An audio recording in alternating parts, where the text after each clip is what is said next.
Alright guys, Austen Thomson here, how's it going? So I'm putting this video together to show you a little bit of the Salon journey for cut and colour. So we scanned the hair first to check the quality of it, and then we have approached this hair by subdivided it with 4 little triangle sections, which are going to be a little bit faded into a copper. All the root colour is going to be exactly the same, the base 6 with a cool sand tone. We are going to stretch that out and we're going to dilute the ends by adding 000 clear into the colour that we have, so we can fade it to be not quite as dark on the ends, because these ends are going to, if I use the same vibrance all the way through, the ends will go like super dark and it will not look that nice. So it gets a little bit more softer towards the ends. Inside the foil we had a little copper tone.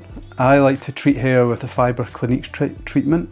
As you probably know, it's one of the really nice, luxurious products we use in the salon. Makes the hair feel super amazing, high quality, and we can customise it. Then I blow dry the hair, because this hair I wanted to show you a way that we've been working with hair in the salon, where we're actually blow drying it in first. Blow drying it so we can get a feel for it, and then we work the structure in once it's dried, which we're not doing on all haircuts. Shorter, more structured haircuts we're not, but on like disconnected hair where we want to keep the length. And this hair's got a bit of wave to it, so I wanted to smooth it out a little bit so that I could work on it and get a real feel for like where the weight needs to stay, where we need to remove it. So this hair has been subdivided into like the top section and the bottom section. I want to try and keep it as like simple as possible, so we keep the length all the way around. So every section we're working, we're pulling it straight out from the hair. Horizontally we are establishing a short guideline, which I was showing you there, and then we're using a saw cutting technique by using the heels of the scissors, opening and closing the blades as we're moving the blades down the hair. So there is the guideline, and then we saw cut through from that guideline and retain all the length. So as the hair drops away towards the bottom of that section, that means that all the length is kept. And Ada wanted to keep her hair quite long. I did propose a much shorter haircut, but she wasn't really up for that.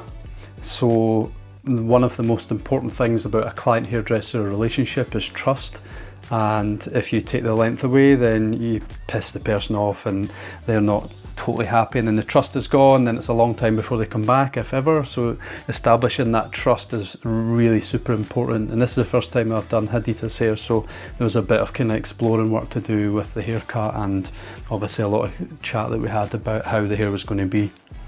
So this technique's really great on hair that's got a lot of volume in it. You want to keep the length, but you want to introduce lots of texture and movement to the hair, but without having like a really heavy layer on the surface. And the angle is quite steep where we saw cut, so it means that you're reducing a lot of the weight, but without necessarily going down the route of thinning the hair out. So it's a really structured way of deconstructing the hair, if that makes sense. So pulling the hair straight out, establishing our shortest point, and then saw cutting from that shortest point to retain all the length, which we will work on once we've finished that section. As we come to work on the length, it's a little bit of point cutting, because this hair, when it's not been blow dried as smooth, it will have a wave in it, and to cut a straight line, that would be a bit unnatural. This is a little bit hard for me to film because the camera is swinging round my neck. My cameraman was supposed to help me, but not naming any names, he forgot to turn up. John Muir. And then just spending a little bit of time on the outline, refining it. Length's not a big deal, you know, I'm not really too bothered about taking too much off or making it much shorter, but it's creating that hair that has a nice feel and moves nicely, because that's my kind of signature thing, hair that has like lots of movement to it and has a nice expensive finish on it. So we work through the top section, we pivot everything from the crown. So the crown is our pivot point, that is also where the shortest layer is going to be, and then we just follow exactly the same principle as we did before. Establish your shortest point with your guideline, and then saw cut out so the bottom part of that section retains all the length in it, and that gives you this beautiful soft movement through the hair, removes the weight and gives this lightness. And people that have like heavier, denser hair, when you can create that lightness and movement but still through a way of structure, then the hair feels great, and it feels different. It doesn't necessarily look as different, but the feeling of it is really important. And then we established a fringe section, pulled that forward, everything came forward from the face, put a line in it, let it drop and refined that as well. And then you have Hada with her beautiful new haircut. Expensive looking, great movement, she looks brilliant. So yeah, nice work. If you like this kind of thing, subscribe to the channel, give me a like, and if you want to leave a wee follow, that would be cool. And I'll see you in the next video.